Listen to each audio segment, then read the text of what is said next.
नमस्कार दोस्तों, आप लोग कैसे हैं। आशा करता हूं कि आप लोग बढ़िया होंगे। तो जो डिफेंस की तैयारी कर रहे हैं ना, उनके लिए एक बहुत बड़ी खुशखबरी है। और एसएससी कांस्टेबल जो कि कांस्टेबल जीडी न्यू वैकेंसी 2022-23 के लिए लगभग 84,405 पोस्ट उसमें रिक्त है, जिसपे कि वैकेंसी आने वाली है, जो कि 2022 और 23 के अंदर में ही फुल होना है। तो फ्रेंड्स, इस वीडियो में हम आपको इसी से रिलेटेड बात आपको बताने वाले हैं। उसमें हम बताएंगे कि इसमें कितना फी लगेगा, एज रिलैक्सेशन कितना है, इसका प्रोसेस क्या है। आप अगर फॉर्म फिल करते हो तो वहाँ पे आप बहुत सारे गलती करते हो। क्या होता है ना कि कभी कभी आपका 65 मार्क्स आता है इसमें, ठीक है ना, फिर भी आपका सिलेक्शन नहीं हो पाता है। 65 मार्क्स आता है और 60 में ही सिलेक्शन हो जाता है, ठीक है ना। लेकिन आप 60 में सिलेक्शन हो जाता है, लेकिन 65 ला करके भी आप सेलेक्ट नहीं हो पाता। उसका रीजन क्या होता है ना कि यहाँ पे आप देख रहे होगे, जैसे फोर्स और सीट हम लिखे हैं, ठीक है ना। तो सबसे पहले हम बात करते हैं असम राइफल का, जिसमें 9,659 पोस्ट है। उसके बाद बात करते हैं बीएसएफ का, 19,254 पोस्ट है। उसके बाद बात करते हैं सीआईएसएफ का, जिसमें 10,918 पोस्ट है। उसके बाद बात करते हैं सीआरपीएफ का, जिसमें 29,985 पोस्ट है। मतलब कि सबसे ज्यादा पोस्ट जो है वो सीआरपीएफ में ही है। उसके बाद बात करते हैं आईटीबीपी का, जिसमें 3187 पोस्ट है। उसके बाद एसएसबी में 11,402 पोस्ट है। तो टोटल मिलाकर के जो सीट की संख्या है 84,405 है। जैसे कि एसएससी का जो है ना कैलेंडर, उसमें भी इसके बारे में दिया हुआ है कि 22-23 में वैकेंसी आने वाला है। और आपको सबसे पहले हम बता दे रहे हैं कि एक पेपर का कटिंग आपके स्क्रीन पे भी हम दिखाएंगे। उसमें आपको एक नित्यानंद राय, जो कि गृह राज्य मंत्री हैं, वो बयान दिए हैं कि इसमें जो है ना, ये 6 केंद्रीय सशस्त्र पुलिस बलों में कुल 84,405 पद जो हैं खाली हैं, जिन पर भर्ती की प्रक्रिया 2022 और 23 के बीच में होगी। इसमें जो एक बयान दिया गया था, ये राज्यसभा ने जानकारी देते हुए गृह राज्य मंत्री नित्यानंद राय ने कहा था कि 6 केंद्रीय सशस्त्र पुलिस बलों में कुल 84,405 पद खाली है। सबसे ज़्यादा 29,985 रिक्त पद केंद्रीय रिजर्व पुलिस बल सीआरपीएफ में है। राज्यसभा में बुधवार को इसकी जानकारी दी गई। केंद्रीय गृह राज्य मंत्री नित्यानंद राय ने कहा कि सरकार ने दिसंबर 2023 तक इन सभी रिक्त पदों को भरने का फैसला किया है। मंत्री ने कहा कि कांस्टेबल सामान्य ड्यूटी के 25,271 पदों के भरने के लिए परीक्षा वाला 10 मतलब यही पेपर का कटिंग है। तो अभी क्या है ना कि जैसे 84,405 पोस्ट खाली है, तो कोई जरूरी नहीं है कि इस बार जो वैकेंसी आएगी 84,405 पोस्ट पर ही आएगी। कुछ दिन पहले एक आया था नोटिफिकेशन पेपर कटिंग, उसमें क्या था ना कि 24,000 समथिंग सीट, तो उस पर वैकेंसी आने वाली है, ठीक है ना। तो प्रॉब्लम इसमें क्या था कि लगभग 24,000 पे नहीं आएगी वैकेंसी। लगभग इस बार जो वैकेंसी आएगी वो 50,000 प्लस 50 के प्लस वैकेंसी आने वाली है डिफेंस लाइन में। तो इसमें आपको पहले हम बताएं, और उसके बाद फॉर्म भरने का तरीका भी आपको बताएंगे। उससे पहले हम आपको यहाँ पे बता देते हैं कि कब वैकेंसी आने वाला है। तो देखिए, आपका apply date, form apply date जो है 10 दिसंबर 2022 से लेकर के 19 जनवरी 2023। इसमें थोड़ा सा डेट में डिफरेंस हो सकता है, क्योंकि एसएससी सीजीएल का इस बार जो वैकेंसी आया था, तो जो एसएससी का जो कैलेंडर होता है उसमें जो दिया गया था, उसके 10 दिन के बाद उसका वैकेंसी आया था।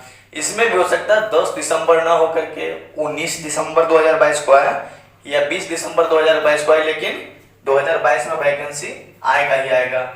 और 19 जनवरी 2000 से पहले तक फॉर्म फिलअप करवा लेगा। मतलब लगभग 1 महीने का टाइम देगा वैकेंसी का फॉर्म फिलअप करने के लिए। अब देखिए उसका एग्जाम कब लेगा, तो इसका एग्जाम जो लेगा ना मार्च 2023 में लेगा। मार्च लगभग 4 मार्च से 11 मार्च के बीच में 2023 में ले लेगा इसका एग्जाम। अब बात कर लेते हैं इसका फी का। तो आप लोग को पता होगा कि एसएससी का जितना भी फॉर्म आता है ना, उसका 100 रुपया फी होता है जनरल, ईडब्ल्यूएस, ओबीसी के लिए। ऐसे SC/ST कैंडिडेट के लिए फ्री होता है, SC/ST के लिए 0 यानी कि फ्री ऑफ कॉस्ट होता है।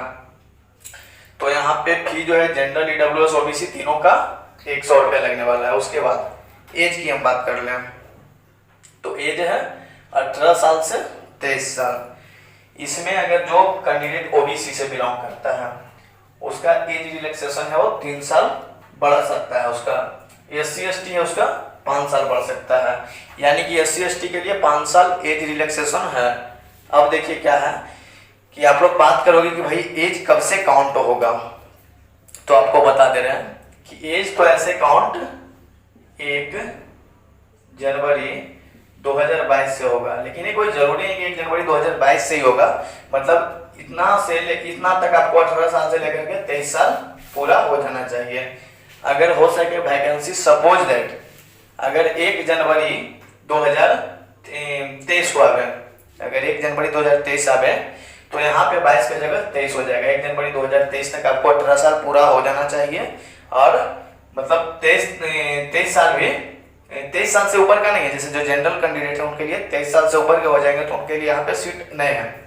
तो यहाँ पे ध्यान दीजिएगा कि अगर वैकेंसी आने में थोड़ा सा लेट होगा तो आपका एज वहीं से जुटेगा, या फिर अगर 10 दिसंबर 2022 है तो हो सके कि यहाँ पे कर दे कि 10 दिसंबर 2022 तक इसका 18 साल पूरा होना चाहिए। तो ये चीज आप ध्यान दीजिएगा।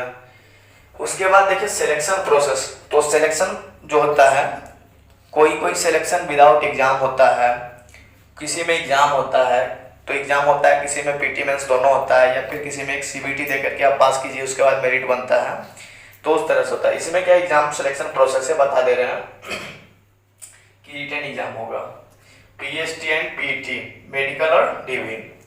तो इसका रिटन का सिलेबस आपको हम बता दे रहे हैं कि 100 क्वेश्चंस होगा, 100 क्वेश्चंस जो कि 100 मार्क्स के होंगे, मतलब 100 क्वेश्चन 100 नंबर के होंगे। टाइम आपको मिलेगा 90 मिनट्स यानी कि 1.5 घंटे। इसमें क्या होता है ना, जो विकलांग कैंडिडेट होते हैं उनके लिए कुछ टाइम में राहत मिलता है, उनको कुछ टाइम ज्यादा मिलता है। अब बात कर लेते हैं निगेटिव मार्किंग का, तो निगेटिव मार्किंग 0.25 यानी कि 1/4 1/4 यानी कि 0.25 मार्क्स है, 0.25 मार्क्स है।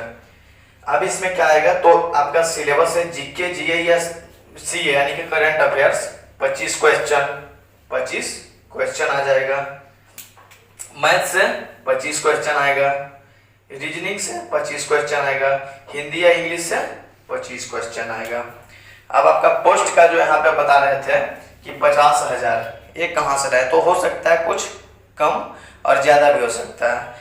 तो यहाँ पे एक पेपर का कटिंग और मेरे पास अवेलेबल है, उसमें 24,000 प्लस पोस्ट यानी कि 24,600 कुछ के लगभग था, 24,605 24,605 पोस्ट के लिए बताया गया था। उस पेपर का कटिंग आपको अभी हम स्क्रीन पे चला के दिखा रहे हैं, तो आप उसको भी देखिए। देखिए क्या है, इसमें कहा गया 73,333 रिक्त पदों पर भर्ती करेगा कर्मचारी चयन आयोग, कर्मचारी चयन आयोग SSC यानी कि स्टाफ सिलेक्शन कमीशन। SSC की नौकरी को यूपी बिहार के युवाओं में वैसे करके कटिंग पेपर का है। अब देखिए हम अगला आपको पेपर का कटिंग दिखा रहे हैं। क्या है ना, आप लोग इसको ध्यान से देखो, इसमें है कि कर्मचारी चयन आयोग SSC अपने भर्ती कैलेंडर वर्ष 2022 में 73,333 युवाओं को नौकरी देगा। केंद्र सरकार के विभिन्न विभागों में ग्रुप सी व डी के पदों पर भर्ती के लिए आयोग को केंद्रीय मंत्रालयों और विभागों से रिक्तियों का जो ब्यौरा प्राप्त हुआ उसके मुताबिक सर्वाधिक 28,825 पद गृह मंत्रालय के अधीन विभिन्न पदों विभागों में है। दिल्ली पुलिस में 7,550 पद हैं। अब देखिए यहाँ पे आप ध्यान दीजिए क्या है कि यहाँ वाला पेपर में दिया गया है कि 24,605 कांस्टेबल GD है, तो यहाँ यही चीज़ है कि बताया गया है कि 24,605 GD के लिए सीट वैकेंट है। उसके बाद बात करते हैं आगे बात जो हम करते हैं वो बात इस चीज़ का करते हैं कि आप लोग जो फॉर्म फिल करने में गलती करते हो ना, ये जो बता रहे थे आपका कि 65 आने के बाद आपका सिलेक्शन नहीं होता, जबकि 60 वालों का सिलेक्शन हो जाता है। उसका रीजन क्या है कि आपका यहाँ पे प्रेफरेंस जो चुनने का आता है ना, तो आप क्या करते हो कि या तो केवल BSF चूज कर लेते हो और असम राइफल चूज कर लेते हो, बाकी छोड़ देते हो। तो उसमें क्या होता है ना कि अगर BSF 70 नंबर पे उठाया, ठीक है ना, 70 मार्क्स पे आपका BSF उठा रहा है, लेकिन आपने जो अप्लाई किया था, एक नंबर में बीएसएफ दिया था, सेकंड नंबर में असम राइफल दिया था। लेकिन अगर सीआईएसएफ सपोज दैट बता रहे हैं, सीआईएसएफ अगर जो 60 मार्क्स में उठा रहा है, ठीक ना, 60 मार्क्स में वो सिलेक्शन करवा रहा है। अगर आपका 70 भी है ना और बीएसएफ अगर 75 डिमांड कर रहा है तो आप 70 लाख करके भी यहाँ से अनसेलेक्ट हो जाओगे। सीआईएसएफ अगर रहता आपका प्रेफरेंस में डाला हुआ तो आपका 60 नंबर में वो रिसीव कर रहा था, उसको तो सिलेक्ट कर रहा था, तो आपका 70 नंबर था, तो आप आराम से सीआईएसएफ में चले जाते हैं, वहां पे आपका सिलेक्शन आसानी से हो जाता है। तो यही गलती करते हैं स्टूडेंट्स लोग, इसके कारण उनका सिलेक्शन नहीं हो पाता है बहुत मेहनत करने के बाद भी। तो हम फॉर्म भरने का आपको तरीका बता देते हैं। इसमें देखिए करना आपको क्या है, बस कुछ नहीं, बस सिंपल सा काम करना है आपको, ठीक ना। जब आप फॉर्म फिल कीजिए ना तो वहां पे आपको ध्यान देना है, क्या ध्यान देना है कि सबसे फर्स्ट नंबर पे हम क्या रखें। तो प्रेफरेंस छोड़ने के लिए देता है ना, फर्स्ट नंबर पे आपको रखना है SSF। अब देखिए सेकेंड नंबर पर आपको क्या रखना है, तो सेकेंड नंबर पे रखना है NIA। अब बात होगा कि भाई थर्ड नंबर पे, तो थर्ड नंबर पे आप डालिए CISF। फोर्थ नंबर पे जो है भाई, फोर्थ नंबर पे आप डालिए असम राइफल्स।